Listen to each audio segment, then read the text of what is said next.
Welcome to health well. శరీరంలో ఏ భాగానికైనా cancer సోకే ప్రమాదం ఉంది, అలాగే ఎముకలకు కూడా.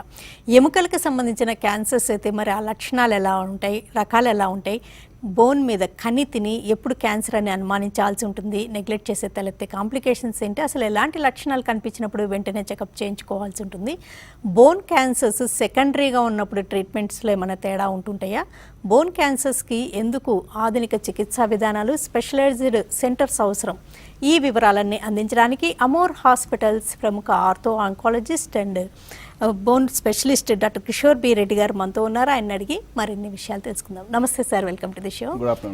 అంటే బోన్ క్యాన్సర్ అంటే కణితిలాగా ప్రజెంట్ అవుతుందండి, ఎలాంటి లక్షణాలు ఉంటాయి, నొప్పిలాగా ఉంటుందా, బయటికి కణితి కనిపిస్తుందా? సో బోన్ క్యాన్సర్కి లక్షణాలు అంటే ఒకటి పెయిన్ అండి. ఫస్ట్ పెయిన్ వస్తుంది, దాని తర్వాత స్వెల్లింగ్ రావచ్చు, లేదంటే చిన్న దెబ్బలు తగిలినా కానీ ఫ్రాక్చర్ కావడం. ఈ 3 కార్డినల్ సైన్స్ అంటే పేషెంట్ ప్రెజెంటింగ్ కంప్లైంట్ ఉంటుంది. వీటితో పేషెంట్స్ లోకల్ డాక్టర్ దగ్గర వెళ్ళడం జరుగుతుంది. అక్కడ ఒక అవసరమైతే జనరల్ ఆర్థోపెడిక్ సర్జన్ దగ్గర వెళ్ళిన తర్వాత వాళ్ళు ఎక్స్రే అది చూసిన తర్వాత ఎక్స్రేలో ఏమైనా ప్రాబ్లం అనిపిస్తే వాళ్ళు ఒక ఎంఆర్ఐ స్కానింగ్ అలాంటివి చేసుకున్న తర్వాత అది క్లారిటీగా మనకి ఒక పిక్చర్ వస్తుంది. ఇది ఇలాంటిది ఉండే అవకాశం ఉన్నది అన్నప్పుడు మా దగ్గరికి పంపించడం జరుగుతుంది. అలాంటప్పుడు మనం ఏం చేస్తామంటే అక్కడ నుంచి ఒక చిన్న ముక్క తీసి టెస్ట్ పంపుతాం. కరెక్ట్ ఇన్వెస్టిగేషన్స్ అన్ని అయిపోయిన తర్వాత ముక్క తీసి టెస్ట్ పంపుతాం. అది ఓపెన్ బయాప్సీ కాదండి, దాన్ని బయాప్సీ అంటాము. అండ్ ఓపెన్ బయాప్సీ కాదు, but it's a needle biopsy. ఇది మనకి ఒక 10 నిమిషాల్లో అయిపోతుంది అండ్ సేమ్ డే నడుచుకుంటూ వెళ్ళిపోతారు పేషెంట్లు. సో ఇది అయిపోయిన తర్వాత 3 to 5 డేస్లో మనకు ఆ రిపోర్ట్ వస్తుంది. ఆ రిపోర్ట్ వచ్చిన తర్వాత అది ఏ రకమైన క్యాన్సర్ అనేది లేదా ఏ రకమైన కణితి అనేది నిర్ధారణ అయిన తర్వాత దానికి ట్రీట్మెంట్ స్టార్ట్ అవుతుంది. ఓకే, అంటే కొంతమంది ఎముక పెరిగింది అని అట్లా అనుకుంటూ ఉంటారండి, అది కూడా బోన్ క్యాన్సర్ అయ్యే రిస్క్ ఉంటుందా? రైట్. సో బేసిక్గా బోన్ ట్యూమర్స్ అనుకోవచ్చు. అంటే ఎముకల్లో వచ్చే కణితులు 2 రకాలుగా, ఒకటి మామూలు కణితులు అంటాం కదా, అంటే నాన్ క్యాన్సరస్ కణితులు, ఇంకోటి క్యాన్సరస్ కణితులు. నాన్ క్యాన్సరస్ కణితులు యూజువల్గా ఎక్కువగా ఉంటాయి అండ్ క్యాన్సరస్ కణితులు కొన్ని తక్కువగా ఉంటాయి. సో ఈ కొన్ని నాన్ క్యాన్సరస్ కణితులు కూడా అది కొన్నాళ్ళు అయిన తర్వాత క్యాన్సర్ కణితుల్లాగా మారే అవకాశం ఉంటుంది. సో దానికి కొంతమంది ఫ్యామిలీలో చిన్న బోన్లో ట్యూమర్స్ లాగా వస్తాయి, ఎస్పెషలీ చిన్నపిల్లలు అప్పటి నుంచే కూడా కనిపిస్తూ ఉంటాయి. సో వాటిని ఆస్టియోకాండ్రోమా అంటాం, లేదా ఎన్కాండ్రోమాస్ ఉంటాయి. సో ఇలాంటి ట్యూమర్స్ పిల్లవాళ్ళు ఒక 35, 40 లేదా 30 to 40 ఏజ్ గ్రూప్లో ఇవి క్యాన్సర్స్ లాగా మారే అవకాశాలు ఎక్కువగా ఉంటాయి. సో ఇవి కొన్ని రకాలైన కణితులు they do turn into cancers. చాలా మందికి ఎముకలన్నీ నొప్పిగా ఉన్నాయి అని అనుకుంటూ ఉంటారండి. అంటే బోన్ క్యాన్సర్ అంటే ప్రతి ఎముకకు సోకే రిస్క్ ఉంటుందా, ఏదైనా పర్టికులర్ బోన్కే సోకే రిస్క్ ఉంటుందా? Yeah, it's a good question అండి. So bone cancers or tumours in general and cancers in specific జనరల్గా హ్యాండ్స్ ఫీట్లో తక్కువ అండి వెళ్ళేవి. అంటే ఓన్లీ వెరీ ఫ్యూ కొన్ని రకాలైన క్యాన్సర్స్ మాత్రమే హ్యాండ్స్ ఫీట్కి వెళ్తాయి. కాకపోతే ఈ హిప్ జాయింట్లో, తర్వాత knee joint, around the knee joint, around the hip joint, around the shoulder joint, around the wrist, these are the very common, and spine, of course spine. So ఈ అవయవాలకి కామన్గా cancers సోకుతూ ఉంటాయి. సో వీటిని మనం పరిగణనలో ఉంచాలి. ఓకే, అంటే చిన్నపిల్లల్లో కొంతవరకు బోన్ క్యాన్సర్స్ ఎక్కువ అంటారు, నిజమేనా? ఎస్. సో బేసిక్గా బోన్ క్యాన్సర్స్ 2 పీక్స్లో ఉంటాయండి. ఒకటి బిలో 20 అండ్ అబౌవ్ 50, ఆ 2 పీక్స్లో ఉంటాయి ఈ ప్రైమరీ బోన్ క్యాన్సర్స్ కూడా. సో ఈ బిలో 20 వచ్చేది ఆస్టియోసార్కోమా, ఇవింగ్ సార్కోమా, న్యూరోబ్లాస్టోమా లాంటి క్యాన్సర్స్, అవి బిలో 20 వచ్చే అవకాశాలు చాలా ఎక్కువగా ఉంటాయి. అండ్ అబౌవ్ 50 వచ్చేవి కాండ్రోసార్కోమాస్, మల్టిపుల్ మైలోమా అండ్ మెటాస్టేసిస్, ఈ రకాలైన క్యాన్సర్స్ అబౌవ్ 50, 60 వచ్చే అవకాశాలు ఎక్కువగా ఉంటాయి. అండ్ ఈ మధ్య కాలాల్లో మనకి ఏంటంటే నార్మల్గా క్యాన్సర్స్ కూడా ఎక్కువ డిటెక్ట్ అవుతున్నాయి. అండ్ ఇప్పుడున్న లేటెస్ట్ ట్రీట్మెంట్ ద్వారా ఈ నార్మల్ అంటే what I mean to say is ఈ బ్రెస్ట్ క్యాన్సర్ అనుకోండి, లేకపోతే ఈ థైరాయిడ్ క్యాన్సర్ అనుకోండి, లేకపోతే సర్వైకల్ క్యాన్సర్ అనుకోండి, ఆల్ క్యాన్సర్స్ డిటెక్షన్ కూడా పెరిగింది, ప్రివిలెన్స్ కూడా పెరిగినప్పుడు ఈ ట్రీట్మెంట్ ద్వారాగా మనకి క్యాన్సర్ సర్వైవల్స్ కూడా ఎక్కువ అవుతున్నారు. సో జనరల్గా stage 3 stage 4 disease of any cancer goes to the bone. So అందుకని ఈ సెకండరీ బోన్ క్యాన్సర్స్ అంటే మెటాస్టైసిస్ అని ఇందాక చెప్పాను కదా అబౌవ్ 50 ఏజ్ గ్రూప్లో, ఈ మెటాస్టాటిక్ బోన్ ట్యూమర్స్ అనేవి ఈ మధ్య ఎక్కువగా కనిపిస్తున్నాయి because the patients are surviving more. Okay, అంటే బోన్కి ఎక్కువగా సోకే గుణం ఎందుకుందంటారు క్యాన్సర్? So sarcomas generally spread to the అవి బ్లడ్ ద్వారా పాకుతాయి కాబట్టి బోన్కి వచ్చే అవకాశాలు ఉంటాయి. అండ్ అలాగే మన వేరే బోన్ లంగ్స్ వీటికి పాకే అవకాశాలు ఉంటాయి. అండ్ వేరే కొన్ని బోన్ క్యాన్సర్స్ అవి బోన్కి they have a special predilection towards the bone. అంటే ఇప్పుడు ప్రోస్టేట్ క్యాన్సర్ అనుకోండి, lung cancers also. They have a specific tendency to go to the bone specifically. ఎందుకంటే there are many theories which are speculated, but కాంక్రీట్గా ఎందుకు అని ఎవరికి తెలియదు కానీ బట్ థియరీస్ అయితే ఉన్నాయండి. ఓకే, అంటే నొప్పితోనే ప్రజెంట్ అవుతుందా, బయటికి ఇంకే లక్షణాలు కనిపిస్తూ ఉంటాయి? ఇప్పుడు most of the sarcomas of the bone, అంటే చాలా వరకు ఈ బోన్ క్యాన్సర్స్ అనేవి సార్కోమాస్ ఉంటాయి. ఆ sarcomas of bone usually are rapid spreading. But ఇందాక మీరు చెప్పినట్టుగా కొన్ని మామూలు కణితులు క్యాన్సర్ లాగా మారే అవకాశాలు ఉంటాయి. అలాంటి వాళ్ళకి ఏంటంటే నొప్పి కంటే స్వెల్లింగ్ ఎక్కువ అవుతూ ఉంటుంది. బట్ ఏవైతే ఫాస్ట్గా స్ప్రెడ్ అయ్యే సార్కోమాస్ ఏదైతే బోన్ క్యాన్సర్స్ ఏవైతే ఉన్నాయో వాటికి మాత్రం pain is a predominant finding అండి. ఓకే, ఉమెన్లో కూడా బోన్ క్యాన్సర్స్ వచ్చే రిస్క్ డెఫినెట్గా. Even male and female proportion చూసుకుంటే ఎస్ మేల్స్ కొంచెం ఎక్కువగా ఉంటాయి బోన్ క్యాన్సర్స్కి. But having said that even females అంటే లేడీస్లో కూడా బోన్ క్యాన్సర్స్ కామన్గానే చూస్తుంటాం. పిల్లల్లో బోన్ క్యాన్సర్స్కి సర్జరీ అవసరం అవుతుందా, మెడిసిన్స్తోనే ట్రీట్ చేస్తారా? సో ఎనీ క్యాన్సర్కి మనకి 3 రకాలైన ట్రీట్మెంట్ ఉంటుంది కదా, మనకి అందరికీ తెలిసిందే. Chemotherapy, radiotherapy, surgery. So radiotherapy and surgery అనేది local control of the disease. అంటే ఒక అవయవం ఉంటే ఆ అవయవంకి మనం సర్జరీ చేసినా కానీ రేడియేషన్ చేసినప్పుడు లోకల్గా ఆ ఏరియాలో మొత్తం క్యాన్సర్ని తీసేస్తుంది. అది local control of the disease. అంటే బేసిక్గా ఫ్యాక్టరీ ఆఫ్ సెల్స్ని తీయడం అనేది రేడియేషన్, సర్జరీ అండ్ రేడియేషన్ చేసే పని. అదే వేరే సర్క్యులేషన్లో అంటే ఈ క్యాన్సర్ కణాలు మన బ్లడ్ ద్వారా కానీ లేకపోతే లింఫాటిక్స్ అండ్ గ్రంథుల ద్వారా కానీ వేరే దగ్గర పాకుతూ ఉంటాయి కదా, సర్క్యులేషన్లో ఉండేవి మైక్రోమెటాస్టేసిస్ అంటాం. వాటిని మనము చంపడానికి లేకపోతే వాటిని మనము కంట్రోల్ చేయడానికి మనం కీమోథెరపీ లేదా టార్గెటెడ్ థెరపీ లేకపోతే ఇమ్యూనోథెరపీ అంటాం. అవి ఇవ్వడం జరుగుతుంది. సో మనకి బోన్ క్యాన్సర్స్ కూడా depending upon what cancer we're dealing with. ఇప్పుడు సపోజ్ ఆస్టియోసార్కోమా అనే కామన్ క్యాన్సర్ ఉంటుంది పిల్లలలో. వాటిలో మనము కీమోథెరపీ ఇస్తాము, సర్జరీ చేస్తాం. అదే ఈవింగ్ సార్కోమా అనుకోండి, ఈవింగ్ సార్కోమాలో మనము chemotherapy, surgery and plus minus radiation కూడా ఇస్తాము. అదే ఆస్టియోసార్కోమాలో రేడియేషన్ పనిచేయదండి.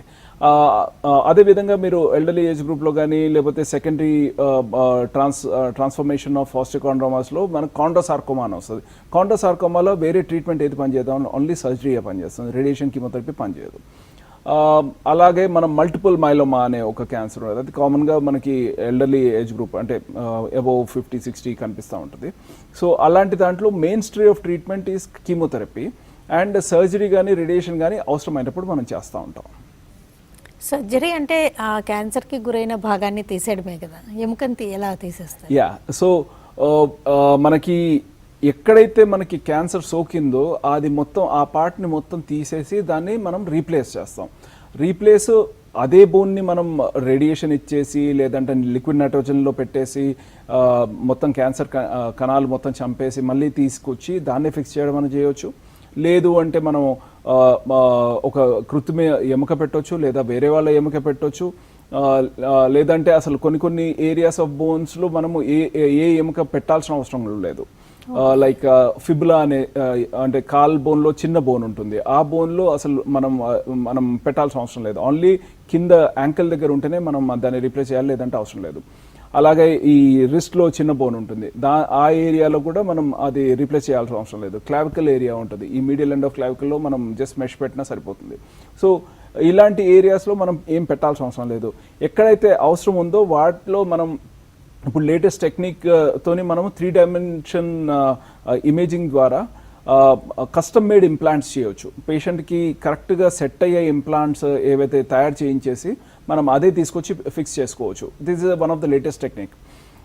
అలాగే మనకి ఇప్పుడు పిల్లలలో ఇందాక మీరు చెప్పినట్టు బోన్ తీసేసినప్పుడు లేకపోతే జాయింట్ దగ్గర తీసేసినప్పుడు వాళ్ళకి లెంత్ డిఫరెన్స్ వస్తుంది. సో అది రాకుండా మనం గ్రోయింగ్ ఇంప్లాంట్స్ చేయొచ్చు. అంటే పిల్లవాళ్ళు పెరుగుతున్నప్పుడు ఆ ఇంప్లాంట్ లోపల ఉన్న రాడ్ కూడా అది పెరుగుతుంది. అది మనం బయట నుంచి ఒక చిన్న స్క్రూ మనము టైట్ చేస్తూ ఉంటే గ్రో అయ్యే ఇంప్లాంట్ ఉంటుంది. లేదు అంటే బయట ఒక మ్యాగ్నెటిక్ ఫీల్డ్ ఉంటుంది. అంటే అసలు లోపల మనం ఏం సర్జరీ చేయకుండా బయట ఒక మ్యాగ్నెటిక్ ఫీల్డ్ తిరుగుతున్నప్పుడు లోపల ఇంప్లాంట్ పెరిగేది అనేది అవుతూ ఉంటుంది. సో ఇలాంటి లేటెస్ట్ టెక్నిక్ ఏదైతే ఉందో అవన్నీ మనము యూజ్ చేసుకుంటే ఈ పేషెంట్స్కి కంప్లీట్ రిజల్ట్ ఇచ్చేసి నార్మల్గా నడిచి లేకపోతే నార్మల్గా పని చేసుకునే కెపాసిటీ మనం ఇవ్వచ్చు వాళ్ళకి. Amor hospitals senior ortho oncologist doctor Kishore B Reddy గారు మనతో ఉన్నారు. ఎముకలకు సంబంధించిన కణితులను క్యాన్సర్ అని ఎప్పుడు అనుమానించాల్సి ఉంటుంది, ఈ క్యాన్సర్స్కి ట్రీట్మెంట్స్లో వచ్చిన ఆధునికతలు ఏంటి, వివరాలన్నీ అడిగి తెలుసుకుంటున్నాం. అంటే బోన్ క్యాన్సర్స్కి ఇన్ఫెక్షన్స్కి ఒక ప్రత్యేకమైన స్పెషలైజ్డ్ సెంటర్ అవసరం అని అంటుంటారు, ఎందుకని? ఇది జనరల్గా వెస్ట్లో మనము అంటే మేము అక్కడ ఎక్స్ట్రీమ్ ఆర్థోపెడిక్స్ అనేవాళ్ళం అండి. ఎక్స్ట్రీమ్ ఆర్థోపెడిక్స్ అంటే సాల్వేజ్ ఆర్థోపెడిక్స్. అంటే నార్మల్ ఆర్థోపెడిక్స్ వర్క్ ఏదన్నా ఫెయిల్ అయినప్పుడు లేదంటే అది మళ్ళీ ప్రాబ్లం మళ్ళీ వస్తున్నప్పుడు ఎక్స్ట్రీమ్ ఆర్థోపెడిక్స్కి రిఫర్ చేసేవాళ్ళు. సో దీంట్లో ఏంటంటే బోన్ క్యాన్సర్స్ కూడా ఒక రకమైన ఎక్స్ట్రీమ్ ఆర్థోపెడిక్స్. ఎందుకంటే అక్కడ మొత్తం అవయవం మొత్తం తీసేసిన తర్వాత కూడా మళ్ళీ మనం అక్కడ రికన్స్ట్రక్షన్ చేస్తాం. అది బ్లడ్ వెజల్ అవ్వనియండి, నరమయ అయిపోయినండి, లేకపోతే ఈ రక్తనాళం అనండి, లేదంటే బోన్ అనండి, ఏది మనకి అక్కడ చెడు ఉంటే అది దాన్ని తీసేసి మళ్ళీ మనం దాన్ని రికన్స్ట్రక్షన్ చేసి పేషెంట్కి ఫుల్ ఫంక్షన్ ఇవ్వడమే మనం ఆర్థోపెడిక్ ఆంకాలజీ చేసేది. ఇదే ప్రిన్సిపల్స్ మనము ఇన్ఫెక్షన్స్లో కూడా చాలా వరకు ఏమవుతుందంటే ఈ రెసిస్టెంట్ ఇన్ఫెక్షన్స్ ఉంటాయి. అంటే అసలు బోన్లో ఒక్కసారి ఇన్ఫెక్షన్ సోకిన తర్వాత అది కంప్లీట్గా ఎరాడికేట్ చేయాలంటే కొంచెం టఫ్ జాబ్. సో అలాంటప్పుడు చాలా వరకు బోన్ మొత్తం తీసేయాల్సి వస్తుంది, లేదంటే బోన్ మొత్తం క్లీన్ చేసినప్పుడు అక్కడ ఫ్రాక్చర్స్ అయ్యే ఛాన్స్ ఉంటాయి. అలాగే రికన్స్ట్రక్షన్ చేసినప్పుడు మళ్ళీ అక్కడ ఈ ఫారెన్ మెటీరియల్ పెట్టినప్పుడు మళ్ళీ ఇన్ఫెక్షన్ వచ్చే ఛాన్స్ ఉంటుంది. సో ఆల్ దీస్ ఫ్యాక్టర్స్ ఏవైతే ఉంటాయో ఇవి ఉన్నప్పుడు ఆ ఇన్ఫెక్షన్స్ని కంప్లీట్గా ఎరాడికేట్ చేయాలి అంటే కొంచెం అగ్రెసివ్గా, అంటే బోన్ ట్యూమర్స్లో మనం ఎలా అయితే అగ్రెసివ్గా వెళ్ళి ట్యూమర్ని మొత్తం క్లియర్ చేస్తామో అలాంటి అగ్రెషన్గా అంటే అంత పకడ్బందీగా మనము ఈ క్లీనింగ్ ఇదంతా చేసుకుంటే మళ్ళీ ఇన్ఫెక్షన్స్ రాకుండా ఉంటాయి. అందుకనేసే ఇప్పుడు హైదరాబాద్లో కూడా గత 15 yearsలో ఇన్ఫెక్షన్స్ దానికి మా టీంకి చాలా patients even from not only from AP Telangana but also from చుట్టుపక్కల ఉన్న స్టేట్స్, అలాగే ఫారెన్ పేషెంట్స్ కూడా ఇన్ఫెక్షన్స్ కొరకు స్పెసిఫిక్గా వస్తారు.